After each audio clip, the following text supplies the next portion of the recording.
నేను ఫస్ట్ అనేది ఏంటంటే ఒక టీచర్కి తెలుసంట తల్లిదండ్రులు పడే బాధ. కష్టం అంటే టీచర్దేనట, నిజమే అంటారా? కష్టం అంటే మేడం గారు, ఇప్పుడు మీరు చూస్తే లైబ్రరీ సంబంధించి ఇన్ఛార్జ్ మన గుంటూరు జిల్లా. గుంటూరు లైబ్రరీ పరిస్థితి ఏంటండి? శిథిలావస్థ స్థితిలో. అయితే ప్రస్తుతానికైతే మారినటువంటి కూటమి ప్రభుత్వంలో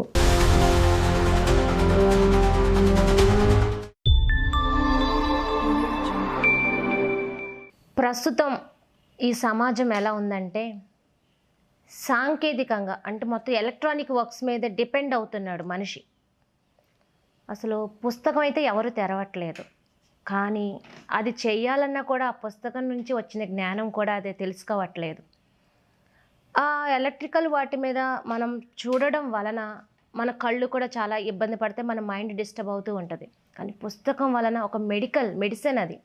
దాని నుంచి చదువుకునేదే కానీ ప్రశాంతత కానీ ఒక పేపర్ని చదువుకుంటూ ఉండేది కానీ చాలా మెడికల్గా ఉంది. మనం ఎడ్యుకేట్ ఎలా అవుతాం, కాన్సన్ట్రేషన్ కూడా ఉంది అదర్వైపు వెళ్ళకుండా.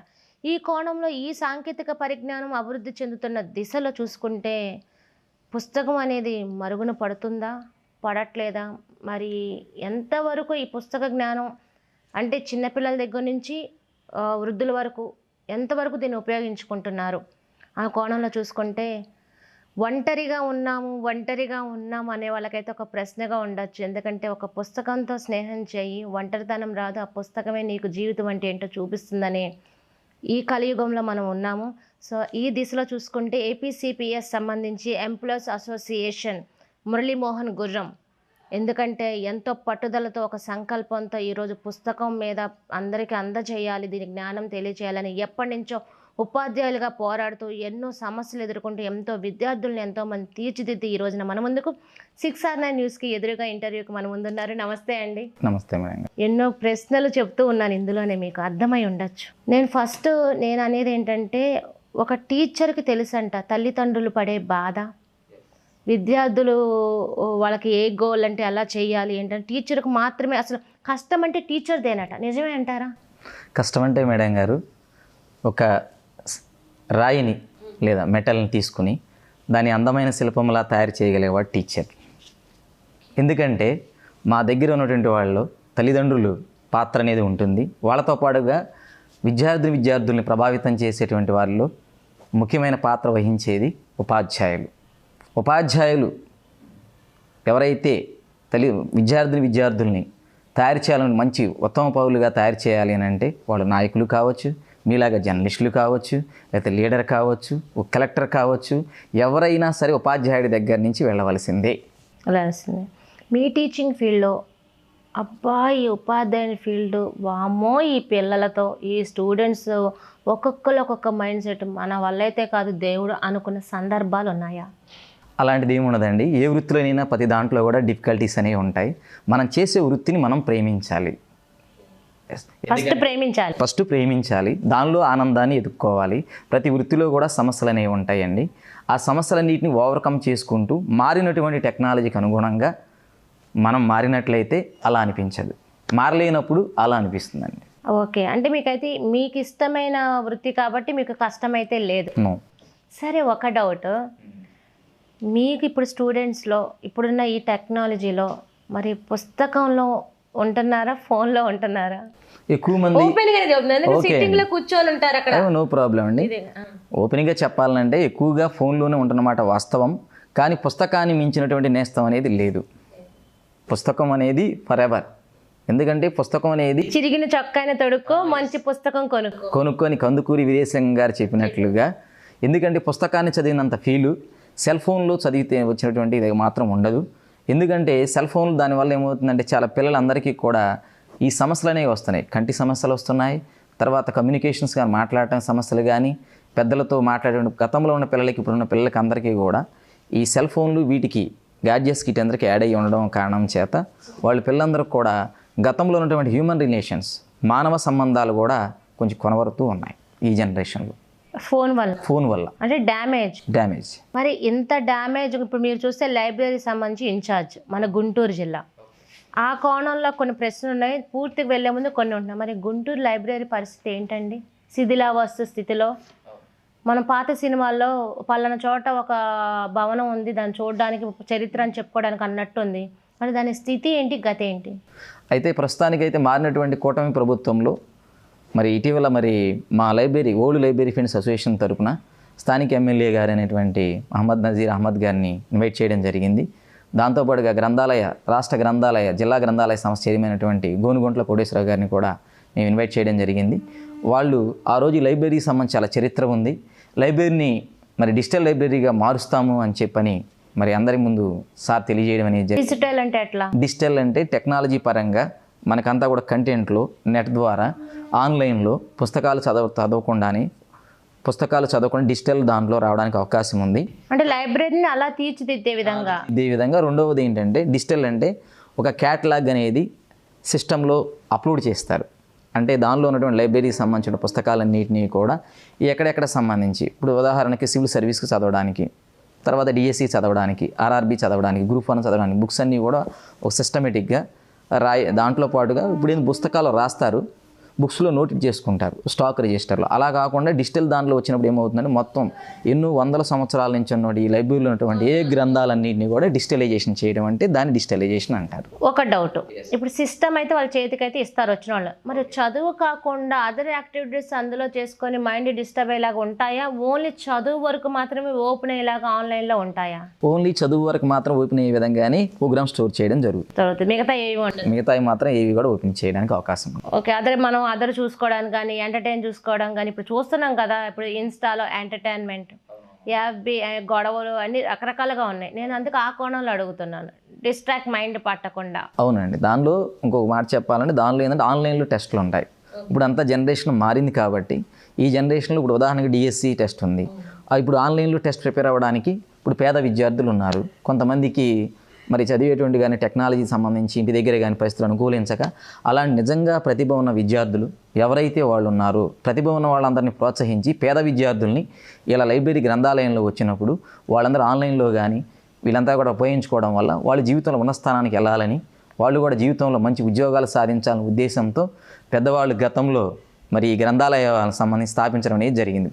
ఇప్పుడు లైబ్రరీ చూసుకుంటే జీజీహెచ్ అంటే గవర్నమెంట్ హాస్పిటల్ ఎదురుగా శంకర విలాస్ వంతెన కడుతున్నారు, చాలా టాప్ ప్లేస్లో ఉండబోతుంది ఆంధ్రప్రదేశ్లో, ఆ గుంటూరు జిల్లాకే మెయిన్, ఆ దగ్గరలో గుంటూరు సెంట్రల్లో మరి పెట్టడం అంటే బడ్జెట్ నిధులు ఎక్కువే ఉండాలి. ఎంత అనుకుంటున్నారు, ఎంత అవ్వచ్చు అని? అంటే ఆల్రెడీ మన కేంద్ర మంత్రివర్యులైనటువంటి పెమ్మసాని చంద్రశేఖర్ గారు మరి 8 కోట్ల రూపాయలకు సంబంధించి వచ్చి సార్ తెలుసు ఆల్రెడీ ఒక సంవత్సర కాలం నుంచి మనకి ఎంపీగా ఎన్నికవడం జరిగింది. ఆయన విజిట్ చేసి పర్సనల్గా లైబ్రరీ మొత్తం అంతా కూడా మొత్తం చూసి ఎమ్మెల్యే గారితో మేడం గారు వచ్చి ఎంతసేపు అన్ని తెలుసుకున్నారు, చూశారు, మొత్తం అంతా కూడా సుమారుగా ½ అన్ అవర్ స్పెండ్ చేసి మొత్తం లోకల్ ఉన్నటువంటి విద్యార్థులతో కూడా మాట్లాడి అలాగే అక్కడ ఉన్న పనిచేస్తున్న సిబ్బందిని కూడా విచారించి ఈ లైబ్రరీ రిక్వైర్మెంట్స్ ఏంటి, మేము ఏం చేయడానికి ఏముందని చెప్పని ఆయన స్పెషల్గా ఇంట్రెస్ట్గా తీసుకుని, ఎందుకంటే ఆయన కూడా గ్రంథాలయాలంటే స్పెషల్ ఇంట్రెస్ట్ అనేది ఉంది సార్కి, మంత్రి గారికి కూడా. తప్పనిసరిగా దీన్ని నిజంగా ఇప్పుడు సారు తొలి అడుగు అనేది కూడా ఆయన అంతటా ఆయన ఓన్గా తీసుకొని వచ్చారు. తొలి అడుగు గుంటూరు అభివృద్ధి చేయాలని ఆయన ఉద్దేశంతో, ఎందుకంటే గుడి బడి చాలా ముఖ్యమైనది, ఇంకోటి దానితో పాటుగా గ్రంథాలయం కూడా చాలా ముఖ్యమైనది. అంటే ఇప్పుడు టెక్నాలజీ పరంగా సిస్టమ్స్ అన్ని చూడడం అలవాటు పడతాం, దాని పరంగా తీసుకొని వస్తున్నారు. Yes madam. సరే, ఒక డౌట్ ఏంటంటే ఇప్పుడు టెక్నాలజీ పరంగా తీసుకొని వస్తున్నారు, మన భారతీయ సంప్రదాయాలు చరిత్రలు ఎంతో నిజ జీవితానికి నిలువుటెత్తు అద్దంగా ఉంటూ ఇలా డిసిప్లిన్గా ఉంటేనే జీవితం ఇలా ఉంటుందనే విధంగా మన చరిత్రలు ఉన్నాయి. రామాయణం, భాగవతం, భారతం అనే కానీ ఎన్నో పోరాటాలు ఉన్నాయి. మరి అవన్నీ కూడా అందులో ఉంటాయా? ఉంటాయి మేడం, కంపల్సరీగా. ఎవరి సంస్కృతి సాంప్రదాయాలకు సంబంధించి కంపల్సరీగా ఉండకుండా గ్రంథాలయంలో ఉండవు. ఎనీ లాంగ్వేజెస్ అంటే both English and Telugu, Hindi also 3 లాంగ్వేజెస్లో ఉంటాయి. ఎందుకంటే మన సంస్కృతి సాంప్రదాయాలు మర్చిపోయిన జాతి మనుగడలో ఉండదు. ఈ యొక్క ప్రతి దేశానికి ఒక సంస్కృతి సాంప్రదాయాలు ప్రతి దేశానికి ఉంటాయి. ప్రపంచంలో అన్ని దేశానికి సపరేట్గా ప్రతి దేశం దాన్ని విస్మరించినటువంటి వాళ్ళు ఎవరు కూడా మానవ జాతి మనుగడ అనేది ఆ దేశ ప్రజలకు సంస్కృతిని ఎప్పుడు వదిలిపెట్టారు. సరే, మిమ్మల్ని ఒక ప్రశ్న అడగండి మేడం. అసలు రామాయణం అంటే ఏంటి, మనకేం చెబుతుంది అది? రామాయణం అనేది ఒక జీవన విధానం, ఒక ఉత్తమ పురుషుడు అనేటువంటి వాళ్ళు ఎలా ఉండాలి, అదేవిధంగా అన్నదమ్ములు అనేటువంటి వాళ్ళు ఎలా ఉండాలి, భార్య అనేది ఎలా ఉండాలి, ప్రజలతో రాజు పరిపాలిస్తున్నప్పుడు ఎలా ఉండాలి, అది మనంతా కూడా ఈ మానవ జాతి భారతదేశంలో ఉన్నటువంటి హిందూ సంస్కృతి సాంప్రదాయాలు బతికున్నంత కాలం రామాయణం అనేది నిలిచి ఉంటుంది. ఇది భారతదేశం హిందువులందరికీ కూడా ఒక ఆదర్శపాయం అనేది ఆది కావ్యం. అంటే ఒక కుటుంబం ఎలా ఉండాలి, ఆ కుటుంబ పెద్ద ఎలా ఉండాలి, భార్యాభర్తలు ఎలా ఉండాలి, ఇలా ఉంటే ఏం జరుగుతుంది అని చూపించే విధానమే అంటారు. అవునండి. అది సమస్య వచ్చినప్పుడు, కుటుంబంలో సమస్య వచ్చినప్పుడు ఎలా నిలబడాలి, పేషెన్స్గా ఎలా నిలబడాలి అనేటువంటిది రామాయణంలో రాముడు మనకి ఇచ్చినటువంటి ఆదర్శప్రాయుడు, పురుషోత్తముడు. ఓకే, ఇప్పుడు మహాభారతం అంతా కూడా అది రాజనీతికి సంబంధించింది.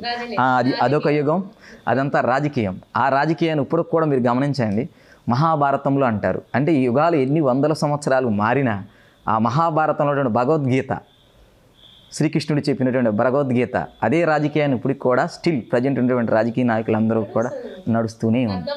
పద్మవ్యూహం, అవ్యూహం అంటే ఏ ఎలక్షన్స్కి వెళ్ళినా ఎలా వెళ్ళినా, ఎలా చేయాలన్నా, ఎవరు ఎప్పుడు మిత్రులు అవుతారో, ఎవరు ఇప్పుడు శత్రువులు అవుతారో, ఎవరితో ఎలా మాట్లాడతారు అనేది మహాభారతంలో మన ఇద్దరు అన్నదమ్ముల మధ్య వచ్చినటువంటి, అంటే ఆస్తి దగ్గర నుంచి రాజకీయం మధ్యలో ఎవరెవరు చిచ్చులు పెడతారు, ఇవన్నీ చాలా ఉన్నాయి, చాలా ఉంది ఇక్కడ వరకు. అంటే దాన్ని ఇప్పుడు నేను మిమ్మల్ని ఏమంటే రామాయణం ఒక డిసిప్లిన్, కుటుంబంగా కానీ ఎలా ఉండాలి, పెద్దగా కానీ ఓకే అన్నారు. మరి ద్వాపర యుగం శ్రీకృష్ణుడు ఏలినది, మరి కలియుగం ఏంటి 1 by 1 మరి కలియుగంలో రామాయణం ఉంటుంది, ద్వాపర యుగం ఉంటుంది, ఏంటి కలియుగంలో అప్పుడు చెప్పినటువంటిది ఏంటంటే, ఇక్కడ ధర్మం అనేది ఒక పాదాన్ని నడుస్తుంది, అధర్మం అనేది 3 పాదాలు నడుస్తుంది అని చెప్పి మన వేదాల ప్రకారం మనకి తెలియజేసిన విషయమే. అయితే ఇక్కడ ఏ యుగంలో అయినా భగవంతుడిని స్మరించుకుంటూ ఉన్నంతకాలం, మనకు ఆల్రెడీ ఇటీవల కల్కి సినిమా కూడా వచ్చింది, దాన్ని ప్రభాస్ దాన్ని బేస్ చేసుకుని యుగంలో యుగాంతం అనేది ఎలా అవ్వబోతా ఉంది. మనుషులు ఎప్పుడైతే దాన్ని ఏమంటారు, ఇతరులకి సహాయం చేయడం మానిపోయి వాళ్ళ స్వార్థం బాగా విపరీతంగా పెరిగిపోయినప్పుడు కలియుగం అనేది అంతమవుతుందని చెప్పని మనకి ఇచ్చినటువంటి థీమ్. అది హిందూ మత సాంప్రదాయం ప్రకారం, హిందూ ధర్మం ప్రకారం కల్కి అనేటువంటి ఆయన వచ్చి ఇక యుగాన్ని అంతం చేస్తాడు అని చెప్పని. అయితే ఇక్కడ యుగంలో ఏంటంటే మంచి అనేది భగవంతుడిని, ఏ యుగమైనా భగవంతుడు గొప్పవాడు, ఇది మాత్రం వాస్తవం. ఎందుకంటే రాజులు, ఇప్పుడు ఉదాహరణకి హంపి విజయనగరం నేను వెళ్ళాను యాజ్ ఏ సోషల్ స్టడీస్ టీచర్గా.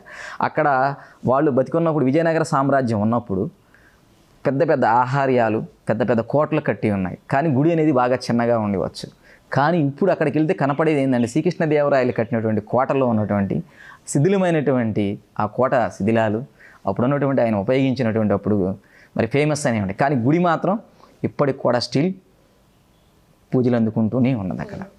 ఇప్పుడు ఇదివరకు కాలంలో మన పాత సినిమాలేగానే కానీ మనకి ఏదైనా బాధ కలిగినప్పుడు ఒక మనిషికి స్నేహంగా చెప్పుకుంటే తన తోడ్పాటుగా ఉండి ఆ భారం తీరి మన విజయానికి కారణంగా ఉండేవి. ఇప్పుడు ఎవరికి ఏది చెప్పుకుంటున్నా అది మన చుట్టూత మనం మునగడానికి కారణంగా అవుతుందండి అనేటట్టుంది. ఇది నిజమేనా? అంటే ఒకటి, ఎవరు మంచివారు, ఎవరు మనకి మంచి సజెషన్ సమస్య వచ్చినప్పుడు నిలబడతారు, ఎవరు మిత్రులు కాదు అనేది తెలుసుకోవాల్సింది మనం. అసలు వ్యక్తిగతంగా ఎవరికి చెప్పాలి, ఎవరు నేను పడిపోయినప్పుడు లేపడానికి చెయ్యి అందించి ప్రోత్సహించేది ఎవరు నిజంగా అనేది తెలుసుకోవాల్సిన అవసరం. మరి ఇప్పుడు యువతకి మీరు చెబుతున్నారు ఆ మాటలన్నీ? ఎస్. అంటే మోటివేషన్ లేకపోతే ఒక లెసన్స్ చెప్తే అవ్వదు, ఇన్క్లూడ్ మోటివేషన్స్ ఉంటేనే వాళ్ళు మంచి చెడులు తెలుసుకుంటూ, ఒకవేళ తప్పుడు అడిగేసినా తెలుసుకుంటూ ఉంటారు మంచి మార్గంలో. చెప్తారా? కంపల్సరీ. యువత అనేటువంటి వాళ్ళు ఏంటంటే ఎక్కువగా ప్రజెంట్ ఉన్నటువంటి వాళ్ళు కెరియర్ మీద, ఒక లక్ష్యం మీద, ఒక లక్ష్యాన్ని ఎంచుకొని ఆ లక్ష్యం వైపు సమస్యలు వచ్చినప్పుడు మీలాగే లక్ష్యాన్ని ఎంచుకొని ఎవరైతే ఉన్నారో వాళ్ళతో మనం స్నేహం కనుక చేసినట్లయితే తర్వాత సక్సెస్ అయినటువంటి వాళ్ళు ఎవరైతే సక్సెస్ఫుల్గా స్టోరీస్ అయితే ఉంటారో వాళ్ళ జీవిత చరిత్రలు, ఉదాహరణకి ఏపీజే అబ్దుల్ కలాం జీవిత చరిత్ర లాంటివి కానీ వీళ్ళందరూ కూడా చదివినప్పుడు వాళ్ళ జీవితంలో వీళ్ళ స్థాయికి రావడానికి వాళ్ళు ఎన్ని కష్టాలు పడి వచ్చారు. ఇప్పుడు మనం వాళ్ళలాగా బ్యాక్లాగా వెళ్ళాల్సిన అవసరం లేదు. ప్రస్తుతం ఉన్నటువంటి జనరేషన్లో మనకు అనుగుణంగా ఎదగాలి అని అంటే తప్పనిసరిగా ఓర్పు అనేది, పేషెన్స్ ఉండాలి. ఓర్పు లేని వాళ్ళ జీవితంలో ఏది అసలు ఓర్పుతో ఉంటేనే, కొంచెం ఓర్పుతో ఉంటే సక్సెస్ వస్తుంది. హడావిడి అనేది ఏంటంటే అసలు ఇంకా బంధాలే కానీ ఏ పని అయినా సరే పక్కకి వెళ్ళిపోవడం అయితే జరుగుతుంది, రిలేషన్స్ కూడా బ్రేక్ అయిపోతాయి. ఇంకొకటి ఏంటంటే మరి గ్రంథాలయము అంత మరుగున పడి ఉన్న ఈ దశలో గవర్నమెంటే చేయాలని ఉండదు. ఎందుకంటే ఇప్పుడు జీజీహెచ్ సూపర్ ఉంది హాస్పిటల్, గవర్నమెంట్ తులసి రామచంద్ర గారు 11 కోట్లు పెట్టి మొత్తం కట్టించారు. మొత్తం ఆయన 2 కోట్లు 3 కోట్లు అంటే అయినా సరే అలాగా ఇప్పుడు పుస్తకం అనేది మెడికల్గా కానీ అన్ని డిపార్ట్మెంట్ కానీ యువత ముందుకెళ్ళడానికి ఉన్నది మెయిన్. ఒక ప్రశాంతమైన దేవాలయం అక్కడ నేర్చుకోవడానికి. మరి దాతలు రావట్లేదా? దాతలు వస్తున్నారు మేడం, రాబట్టే కదా ఈరోజు మరి మొన్న చేసినటువంటి వాళ్ళు మేము ప్రభుత్వ ప్రాంతీయ గ్రంథాలయంలో 100 ఎస్టైప్ చైర్స్ వాళ్ళందరూ చూసి దానికి సంబంధించి రీడింగ్ ప్యాడ్స్, మరలా తర్వాత అయిపోయిన తర్వాత ఒక 6 స్టాండింగ్ ఫ్యాన్లు, ట్యూబ్ లైట్లు, వాళ్ళకి కావాల్సిన బుక్స్ అన్నీ కూడా సుమారుగా 4 లక్షల రూపాయలు విలువ చేసేవి వెంటనే రిక్వైర్మెంట్లో వాళ్ళకి అవసరం అని చెప్పని చేసాం. ఒక మాటలో చెప్పాలంటే ఆ గ్రంథాలయం లేకపోతే ఈరోజు నేను మీ ముందు నుంచి నేను మాట్లాడేవాడిని కాదు. నా జీవితంలో నేను గ్రంథాలయం అడుగు పెట్టడం ఒక కీలకమైనటువంటి మలుపు. నేను ఈరోజు మీ ముందు నిలబెట్టడానికి ప్రధానమైన కారణం ఏంటంటే నా దేవాలయం గ్రంథాలయం. ఆ గ్రంథాలయంలోకి నేను రాకపోయినట్లయితే నేను జీవితంలో ఈ విధంగా జాబ్ సంపాదించేవాడిని కాదు. ఈ పుస్తకాలు చదవడం వల్ల ఈరోజు మీ ముందు కూడా ఇంతగా మంది మాట్లాడుతున్నారు కదా, మరి ఎంతమంది దాతల వరకు దీని గ్రంథాలయం డెవలప్ చేయండి అని ఎవరికైనా చెప్పున్నారా? గ్రంథాలయ అభివృద్ధి కోసం మా వంతు శాయశక్తి తప్పకుండా మేడం. మేము ఆల్రెడీ ఏంటంటే సార్ సంబంధించి కలవడం జరిగింది. ఎందుకంటే పెమ్మసాని చంద్రశేఖర్ గారు ఎంపీ గారు మరి గౌరవ మంత్రివర్యులు కేంద్ర మంత్రివర్యులు ఆల్రెడీ వచ్చి ప్లానింగ్స్ అన్నీ కూడా వేసి ఉన్నారు. దానికి సంబంధించి ఆల్రెడీ ఎమ్మెల్యే గారు, అదేవిధంగా మనకు ఒక ఎమ్మెల్యే గారు ఉన్నటువంటి శ్రీమతి గల్లా మాధవి గారు కూడా దీని మీద పాజిటివ్గా స్పందించారు. తప్పనిసరిగా లైబ్రరీకి సంబంధించి చేసే మా దృష్టిలో ఉంది. ఎందుకంటే మీ అందరం కూడా లైబ్రరీ అంటే మన మీటింగ్లో కూడా సార్ చెప్పడం జరిగింది. లైబ్రరీ అనేది నేను కూడా వెళ్ళడం జరిగింది. లైబ్రరీ అనేది చాలా గొప్పది, మన జీవితాలను మార్చేదని చెప్పని కూడా సార్ మన మీటింగ్లో కూడా సార్ మనకి తెలియజేయడం జరిగింది. ఎందుకంటే గ్రంథాలయం అనేది ఏంటంటే పేద విద్యార్థులకు సంబంధించి పుస్తకాలు కానీ అన్నిటిని కొనుక్కోలేము. ఎందుకంటే అన్నీ కొనుక్కునేటువంటి స్తోమత, ఆర్థిక స్తోమత అనేది వాళ్ళకు ఉండదు. ఇప్పుడు ఒకటి సార్, ఒక సీఎం, ఒక ఎంపీ, పిఎం వస్తుంటేనే గవర్నమెంట్ బడ్జెట్ ఒక వంతు ఉంటే స్వహతాగా వాళ్ళ చేతుల్లో ఉన్న అమౌంటే 90% వేసుకొని ఆడంబరంగా చేస్తారు రాకకి. మరి అలాగే ఈ రోజున ఇప్పుడు మొత్తం ఎస్టిమేషన్ చేసుకున్నారు ఎంత అవుతుందని, కానీ దానికంటే ఇనీషియల్గా ఇంకా సైడ్ చేయాల్సిన బాధ్యత అని చేయడానికి ముందుకు వస్తున్నారా? వచ్చే దిశగా ఉందా అని? ఉన్నారండి ఆల్రెడీ ఇంట్రెస్ట్గా. ఎందుకంటే ఇప్పుడు మీ మీడియా ద్వారా ఇప్పుడు అందరికీ తెలియాలి. ఇప్పుడు వాస్తవానికి సోషల్ మీడియా అనేది చాలా బలమైనది. ఇప్పుడు మీ రోజు ఇంటర్వ్యూ దానివల్ల కొంతమందిని ప్రభావితమై గ్రంథాలయం మీద అభిమానంతో, గ్రంథాలయం అంటే అదొక ఫీలింగ్, దేవాలయం. ఇప్పుడు అందరూ కూడా పెద్దలు మంచి మంచి స్టేజ్లు మీరు ఇందాక చెప్పినట్టుగా తులసి రామచంద్ర ప్రభు గారికి వీళ్ళందరూ ఏదో ఒక రోజు గ్రంథాలయంలో కానీ కంపల్సరీ వెళ్ళి చదువుకున్న ఆ టైంలో చదువుకున్న వాళ్ళే. ఇప్పుడు పెద్ద పెద్ద స్టేజీలో ఉన్నటువంటి వాళ్ళందరూ కూడా ఈ బిజినెస్ మెన్స్ కానీ పెద్ద పెద్ద స్టేజీలో ఉన్న వాళ్ళందరూ కూడా గ్రంథాలయంలో, అప్పుడు గ్రంథాలయం తప్ప వేరే ఆప్షన్ అనేది లేదు. కాబట్టి ఏంటంటే కంపల్సరీగా వాళ్ళందరి సహాయ సహకారాలతో మా ఓల్డ్ లైబ్రరీ ఫ్రెండ్స్ అసోసియేషన్ తరఫున మేము తప్పనిసరిగా గ్రంథాలయ అభివృద్ధి కోసం స్టేట్ వైడ్గా మేము కృషి చేయడానికి ప్రయత్నం అనేది చేస్తాం. ఓకే, పెమ్మసాని గారు అయితే మాట ఇచ్చారు. మరి గోనుగుంట్ల కోటేశ్వరరావు గారు చైర్మన్ గారు ఎంతసేపు విజిట్ చేశారు? దీని మీద వివరాలు ఎంత సేకరించారు?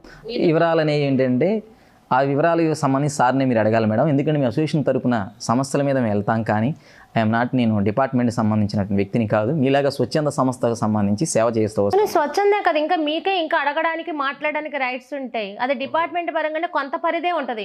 ఫైల్ ఇచ్చామా, మేము చెప్పామా, రిక్వెస్ట్ పెట్టామని, కానీ మీరు మాట్లాడడానికి ఉంటుంది కదా. ఓకే అండి, సమస్యలు గ్రంథాలయ సమస్యల మీద మాట్లాడి మీరు అన్నట్లుగా ఆ రైట్ మాకుంది.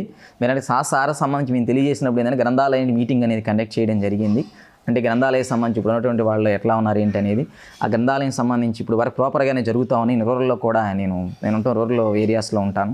చక్కగా టైం టు టైం వర్క్ చేస్తూనే ఉన్నారు.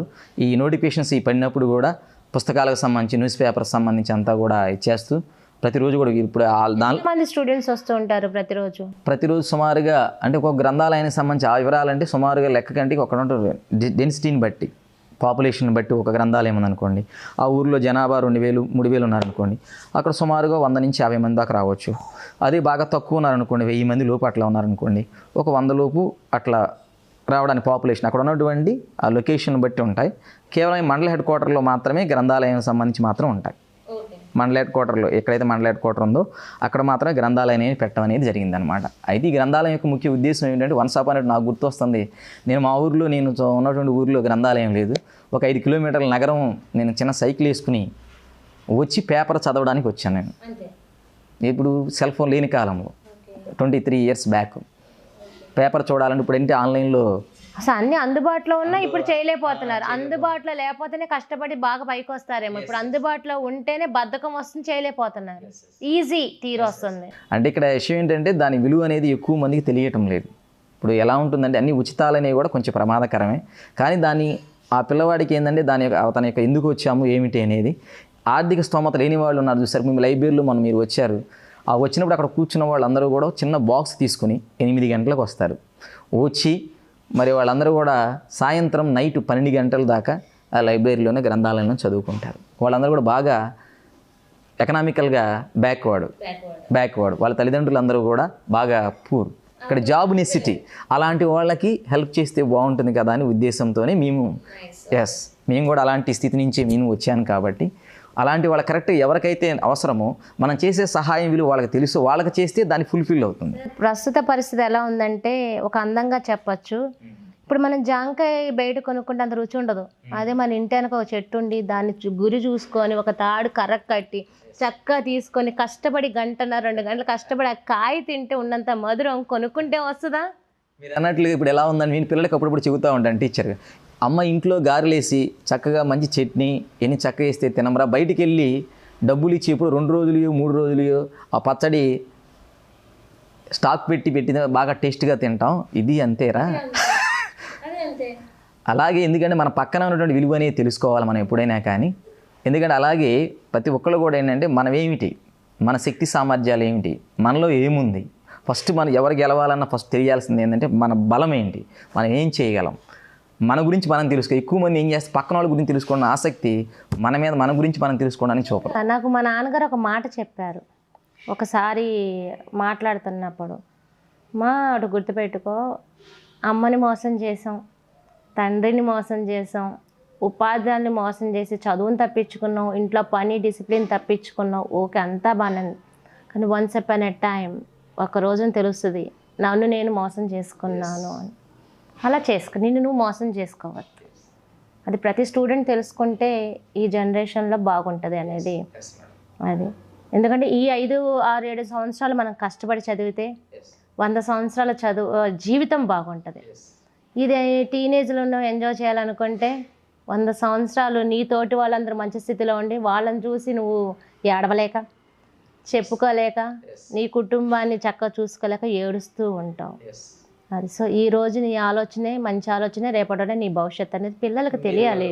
లైవ్లో మీరు చెప్పిన ఉదాహరణ నేను మేడం, మీరు చెప్పిన ఎలా అంటే నేను యాక్చువల్గా నా బ్యాక్గ్రౌండ్లో నేను యాక్చువల్గా 7th క్లాస్ ఫెయిల్, నేను 10th class fail, intermediate fail, common ఎగ్జామ్స్లో అన్నింటిలో ఫెయిల్, ఇంటర్మీడియట్లో ఫెయిల్ అయ్యాను. డిగ్రీ అనేది ఎట్ టైం పాస్ అవ్వడం జరిగింది. But at the same time నాకు బీఈడీ ఎంట్రన్స్లో రాసినప్పుడు కూడా ర్యాంకు నాకు 1600 వచ్చింది, 1,00,000 పైన రాస్తే. అయినా నాకు గవర్నమెంట్ సీట్ రాలేదు. మా నాన్నగారు నీకు ఎలాగైనా సరే టీచర్ ఇచ్చేయాలని తన యొక్క కోరికతో, నేను అప్పుడు ఐఎమ్ నాట్ ఏ క్లవర్, మా నాన్నగారి యొక్క డిజైర్, తర్వాత నాకు గోల్ ఎలా వెళ్తున్నాను ఏంటి అనేది నాకు తెలియదు, ఒక సంకల్పం లేదు, ఒక లక్ష్యం లేదు. చేశాను, బీఈడీ అయిపోయింది. కానీ గుంటూరు వచ్చి నేను ఇక్కడ కోచింగ్ తీసుకుని రాస్తే 1 మార్కులో మిస్ అయింది నాకు డిఎస్సి జాబ్ రాకుండా. 1 మార్కులో మిస్ అయిపోయింది. ఇంకోటి నాకన్నా తక్కువ మార్కులు వచ్చిన వాళ్ళకి జాబ్ వచ్చింది. ఇంకా నేను మనిషిని ఈ రిజర్వేషన్ సిస్టమ్ ఇవన్నీ కూడా నాకు తెలియదు, ఐడియా లేదు అప్పుడు. ఆ రిజర్వేషన్ సిస్టమ్ గురించి కానీ ఇట్లా నాకేం అసలు ఐడియా లేదు. అయితే ఇక్కడ ఏమైందంటే ఇక లైబ్రరీ గ్రంథాలయానికి నేను అప్పుడు వచ్చినప్పుడు మీరు అన్నట్లు ఒక నిర్ణయించుకున్నాను. మీరు ఎక్కడ ఉంటే అలా ఆలోచిస్తారని చెప్పారు చూసారు మేడం గారు. అలాగే నాలాగే ప్రిపేర్ అవుతున్న వాళ్ళకి సంబంధించి లైబ్రరీని అనుకోకుండా నేను 2002వ సంవత్సరంలో విజిట్ చేయడం జరిగింది. నాలాగే ఇలా చదువుతూ ఉన్నప్పుడు అందరూ పక్కనే కూర్చుంటే నేను ఇట్లా అటెంప్ట్ చేశాను, నాకు జాబ్ రాలేదు. అప్పటికి నేను 5 సార్లు ఆర్ఆర్బీ రాశాను, జస్ట్ మెయిన్స్లో మిస్ అయిపోయింది. ఇంకొక అతను అడిగితే నాకు గ్రూప్స్లో మిస్ అయ్యింది, నాకు బ్యాంక్ ఎగ్జామ్లో మిస్ అయ్యింది అన్నాడు. ఓహో, ఎంతమంది మిస్ అయ్యిందండి. ఎవరు కూడా మొదటిసారి అయినప్పుడు సక్సెస్ అవ్వరు. మనం సక్సెస్ వచ్చేంత వరకు ప్రయత్నిస్తూనే ఉండాలి, సక్సెస్ రావాలి. తర్వాత ఇంకోటి మా మిత్రులు మీరు చెప్పినట్టు ఇందాక ఇక్కడ ఈ లైబ్రరీలు ఇప్పుడు కనుక మనం 1 సంవత్సరం కావచ్చు, 2 సంవత్సరాలు కావచ్చు, 3 సంవత్సరాలు కావచ్చు, దీని మీద మనం కనుక ఎఫర్ట్ చేస్తే మిగతా మనం జీవించేంత కాలం 60 కావచ్చు 70 సంవత్సరాల జీవితం చక్కగా సాఫీగా వెళ్ళిపోతుంది. ఎవరి మీద ఆధారపడం, మానసికంగా కృంగిపోం, పిల్లలు చూడకపోయినా మనం బాగుంటాం. అనేటువంటి ఆ కాన్సెప్ట్తోనే నేను ఈరోజు ఆ రోజు నేను చదవడం జరిగింది. బై గాడ్ గ్రేస్గా నాకు 3 జాబులు అనేవి రావడం జరిగింది. రైల్వే దానికి నేను ఇంటర్వ్యూకి కూడా వెళ్ళడం జరిగింది. తర్వాత నెక్స్ట్ ఎస్జిటిగా సెలెక్ట్ అయ్యాను. తర్వాత మరలా డైరెక్ట్గా మరలా లైబ్రరీలోనే నా యొక్క కొనసాగించాను ఉద్యోగ ప్రయత్నం. మరలా డైరెక్ట్గా అసిస్టెంట్గా, సోషల్ అసిస్టెంట్గా నేను సెలెక్ట్ అవ్వడం. మిమ్మల్ని ఆ పుస్తకమే నిలబెట్టింది. పుస్తకమే మీ స్నేహితుడు నా జీవితాన్ని మార్చింది, నా తలరాతను కూడా పుస్తకమే నిలబెట్టింది కూడా పుస్తకమే. స్నేహితులు అయి ఉండొచ్చు. ఎస్ అవును. ఇంకా మరి మీ పిల్లలు కూడా అదే కోణంలో ఉన్నారా? అంటే మా పాప చిన్న పాప అండి, 6th ఇయర్. తప్పనిసరిగా ఓకే, మిమ్మల్ని ఒక ప్రశ్న, మీరు అన్నీ ప్రస్తుతం పిల్లలకు ఉండాల్సినవి ఏంటి? ప్రస్తుతం పిల్లలకు ఉండవలసినవి ఏమిటంటే మన యొక్క సంస్కృతి సాంప్రదాయాలు ప్రతి తల్లిదండ్రులు నేర్పాలి. మీరు గుడికి వెళ్ళినా, చర్చికి వెళ్ళినా, మసీదుకి వెళ్ళినా వెళ్తున్నప్పుడు మనం తీసుకెళ్తూ ఉంటే వాళ్ళకి పెద్దవాళ్ళు ఏం చేస్తున్నారు అనేది గమనిస్తూ ఉంటారు. తర్వాత ఏంటంటే పెద్దల పట్ల మాట్లాడుతూ ఉన్నప్పుడు, మనం ఇలా మాట్లాడుతూ ఉన్నప్పుడు పిల్లలు సెల్ ఫోన్ చూసుకుని పక్కన ఆ ధ్యాసలో ఉంటారు. కానీ ఇంటికి వెళ్తున్నారు. ఇప్పుడు అంతకుముందు చిన్నప్పుడు మనం ఇప్పుడు సమ్మర్ హాలిడేస్ ఇప్పుడు వెళ్తే సరదాగా అంతా కూడా ఎంజాయ్ చేస్తా, ఫిజికల్ యాక్టివిటీస్ ఇప్పుడు అంతా కూడా ఆన్లైన్లో సెల్ ఫోన్ చూస్తూ ఉంటారు. అరే నాన్న వచ్చాడరా, పెద్ద నాన్న వచ్చాడరా, లేదు వాళ్ళు తిరిగి చూడడు. దానివల్ల ఏమవుతుందంటే వాడు ఇక దానికే ఎడిక్ట్ అయిపోయి, మరి ఎక్కువగా ఫ్రెండ్స్ కూడా వాళ్ళు ముక్కు మొహం తెలియదు. ఎవడో ఆన్లైన్లో చాట్ చేస్తా, ఫేస్బుక్లోనో లేకపోతే ఇన్స్టాగ్రామ్లోనో దానిలోనో ట్విట్టర్లోనో పరిచయం అవుతారు. వాళ్ళు ఎవరో మనకు తెలియదు, భౌతికంగా కనిపించరు. ఇక వీళ్ళకన్నా కూడా ఎక్కువగా వాళ్ళతోనే స్పెండ్ చేస్తూ ఉన్నప్పుడు తల్లిదండ్రులందరూ మనం పిల్లలకన్నా నేర్పాల్సింది ఏంటంటే కొంచెం తగ్గించే విధంగా చేసి బయట ఉన్నటువంటి ఈ విధంగా ఉంటుంది, మన పుట్టుపూర్వత్రాలు ఎలా ఉన్నాయి అని పిల్లలందరూ కూడా తెలియజేసినట్లయితే డిసిప్లిన్ నేర్పాల్సినటువంటి అవసరం అనేది ఉంది. అన్నిటికి కూడా మన కల్చర్ జరుగుతూ ఉంటాయి. ఈ సమ్మర్లో ఎక్కువగా సంబరాల టైం ఇది, మ్యారేజెస్ గట్టి అటెండ్ అవుతూ ఉంటే పిల్లలకు కూడా ఎలా అని చెప్పి తెలుసుకుంటూ ఉంటారు. వాళ్ళు గ్రాడ్యువల్గా చేంజ్ అయ్యి వస్తూ ఉంటుంది. ఇప్పుడు మీరు నేను నేర్చుకున్నామంటే మన తల్లిదండ్రులు అలా తీసుకెళ్ళటం వల్లనే కదా, లేకపోతే మనకెలా తెలుసు? అవును, కష్టపడ్డాము, ఇష్టంగా చేసాము, ఈ రోజు ఈ స్థితిలోనే ఉన్నాం. ఎస్, అదే. మీకు ఇంకోటి ఏంటంటే మీరు ఎన్నో బాధలను తట్టుకొని వచ్చారు కదా, మీకు గుర్తుండిపోయే ఒక సిచ్యువేషన్, లేదు ఇంకా సాధించాలి తప్పదు అనే సిచ్యువేషన్ ఏమి ఎదురైంది? సిచ్యువేషన్ అంటే మేడం, నేను మీకు ఆల్రెడీ చెప్పాను, నా ఎడ్యుకేషన్ పరంగా ఐఎమ్ పూర్. నన్ను బాగా క్రిట్ చేస్తూ ఉంటే నేను యాక్చువల్గా ఆటలు బాగా ఆడేవాడిని. ఆటలు ఆడటం వల్ల నాకున్న బై గాడ్ గ్రేస్ ఏందని పాజిటివ్ మైండ్. ఓడిపోయినా మళ్ళా స్పిరిట్, స్పోర్ట్స్ స్పిరిట్ లాగా ఆ స్పోర్ట్నెస్తో దాంతో నేనేం చేశాను, ఒకే ఒక నిర్ణయం తీసుకున్నాను. నేను జాబు సాధించాలి. జాబు సాధించిన తర్వాత నన్ను ఎవరైతే విమర్శించారో నేను జాబు కొట్టి వాళ్ళ ముందు నిలబడాలి అని అని నిర్ణయం తీసుకోవడం జరిగింది. దానితో నేను మా నాన్నగారికి నేను తెలియజేస్తే మాకు ఆర్థికంగా అప్పుడు ఇబ్బంది అయినా ఇక మా అమ్మ మా నాన్నగారిని ఒప్పించుకుని, మాకు కొంచెం అప్పుడు ఆర్థిక ఇబ్బందులు ఉన్నాయి, అయినా కానీ నువ్వు వెళ్ళి చదువుకో అని చెప్పి అప్పుడు మా నాన్నగారు మా అమ్మగారు నన్ను ప్రోత్సహించడం వల్ల నేను ఇక్కడికి వచ్చిన తర్వాత నా లైఫ్లో గుర్తించుకున్నది ఏంటంటే అదే లైబ్రరీలో, స్టేట్ లైబ్రరీలో కొంచెం ముందు ఉన్నప్పుడు చెట్టు కూడా పడేశారు మేడం. నాకు నమ్మకం కలిగింది ఎక్కడంటే గ్రంథాలయ వారోత్సవాలు జరిగినప్పుడు క్విజ్ కార్యక్రమం ఒకటి కండక్ట్ చేశారు. క్విజ్ కార్యక్రమం కండక్ట్ చేస్తే దానిలో నాకు అప్పుడు డిఎస్పి మాణిక్యాలరావు గారని నాకు ప్రైజ్ ఇచ్చారని చెప్పి అచ్చిమామ మేడం గారు నాకు చెప్పడం జరిగింది. నాకు తెలియదు ఆయన డిఎస్పి అని. ఆ రోజు ఒకటి నా చేతిలో ఒక సర్టిఫికేట్, ఒక మెడల్ పట్టుకోగానే నాకు అది ఒక ఆనంద బాష్పాలు. నిజంగా నాలో ఎంత ప్రతిభ ఉందా, నా విజయానికి తొలిమెట్టు లైబ్రరీ. అక్కడ చెట్టు కింద నిలబడి ఇలా చూస్తే అప్పుడు కళ్ళమ్మంటే ఎంత 6 నెలల తర్వాత నేను చూసినటువంటి ఎంత కష్టం, నాలో నమ్మకం, నా మీద నాకు కాన్ఫిడెన్స్ లెవెల్స్. సర్టిఫికేట్ మెడల్స్ ఇచ్చేది కాన్ఫిడెంట్ లెవెల్ ఇంకా ముందుకు వెళ్ళడానికి. వాటి వల్ల కొందరు అంటారు 4 గీసుకోవడానికి కూడా పనికి కాదు, నువ్వేంటనేది చూపించి నీ కాన్ఫిడెంట్ లెవెల్ పెంచి నిన్ను ముందుకు సాగనంపడానికే సర్టిఫై.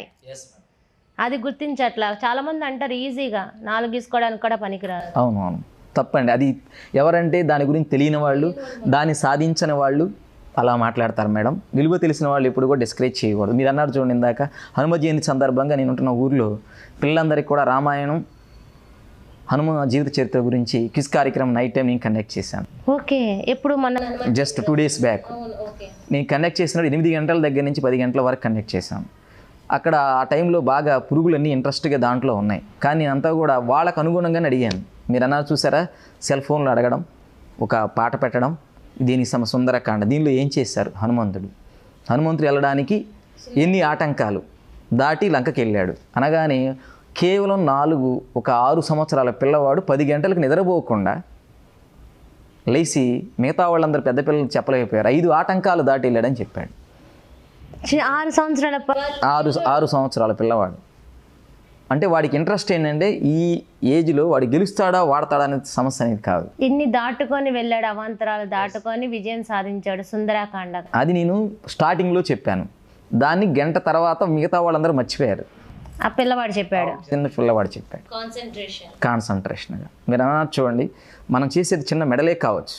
ఇప్పుడు రామాయణం మహాభారతాలు తెలియకుండా, మన సంస్కృతి సాంప్రదాయాలు తెలియకుండా ఒక ఆఫీసర్గా వెళ్ళినా మన లొకేషన్ వాళ్ళు అర్థం చేసుకోవాలన్నా ముందు వాళ్ళు ఎలా ఉన్నారు ఇవన్నీ తెలిస్తేనే కదా చేసేది. అంటే ఇప్పుడు ఎగ్జామ్ హాల్లో క్వశ్చన్ పేపర్ టఫ్గా రాదు, నువ్వు వినకపోవడం వల్ల అది టఫ్ అయింది. అంతే కదా మేడం. నువ్వు సబ్జెక్ట్ తెలుసుకోకపోవడం వల్ల టఫ్ అయింది. నీకు కంటెంట్ కరెక్ట్గా వస్తే నువ్వు ఓన్గా రాసేస్తావు కదా. సో అక్కడ టఫ్ ఎగ్జామ్ పేపర్ కాదు, నువ్వు వినడం. అప్పుడు బాబోయ్ కష్టం అనేది వస్తుంది నీకు.